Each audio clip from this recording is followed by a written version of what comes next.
होता समाजकंटकांनी रंग मारला समाजकंटक ज्यांनी हे कृत्य केलंय ते निंदनीय आहे। बिलकुल त्याला सोडलं जाणार नाही।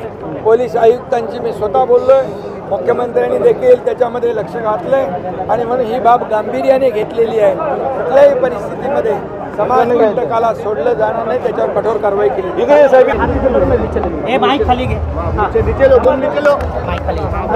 लोकप्रिय आणि यशस्वी प्रधानमंत्री नरेंद्र मोदीजींचा आज वाढदिवस आहे।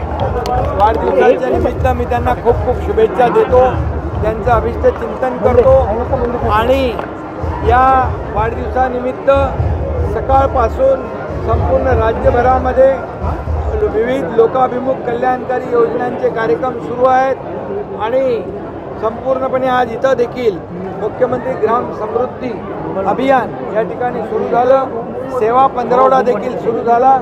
खरं म्हणजे गावाचा विकास व्हावा, गाव समृद्ध व्हावं, या मागचा हा हेतू आहे आणि म्हणून शहराकडून खेड्याकडे आपण असं म्हणतो त्याप्रमाणे त्याचा या गाव समृद्ध झाला, तालुका समृद्ध होईल, जिल्हा समृद्ध होईल आणि राज्य समृद्ध झालं, देश समृद्ध होईल, देश पुढे जाईल आणि म्हणून विकसित भारत 2047 ही जी काही संकल्पना आदरणीय प्रधानमंत्री नरेंद्र मोदीजींनी मांडलेली आहे त्याला जोड म्हणून, योगदान म्हणून मुख्यमंत्री महोदयांनी देखील मुख्यमंत्री ग्राम समृद्धी अभियान सुरू केलं आणि त्याचा आपण पाहतोय प्रचंड रिस्पॉन्स आहे। यामध्ये पाणंद रस्ते असतील, त्याचबरोबर घरकुलं असतील, नाविन्यपूर्ण योजना असतील, त्याचबरोबर मोठ्या प्रमाणावर या ठिकाणी गावांनी 1009 गावं आहे, त्या गावांचा विकास होईल, त्या ठिकाणी त्यांना देखील कॉम्पिटिशन होईल त्याच्यामध्ये आणि त्याच्यामध्ये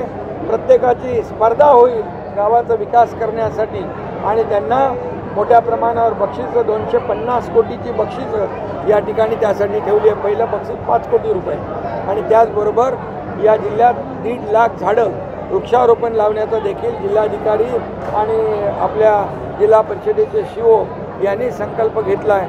मला वाटतं अशा या अभियानातून प्रत्येक गाव विकसित होईल, गावात सुविधा मिळतील आणि त्या सर्व सामान्य माणसाला, शेवटच्या माणसाला देखील राज्य शासनाच्या सुविधा मिळतील। म्हणून हे दोन्ही अभियान या सर्व ग्रामस्थांच्या, गावकऱ्यांच्या, सर्वसामान्य जनतेच्या दृष्टीने अतिशय महत्त्वाचं आहे।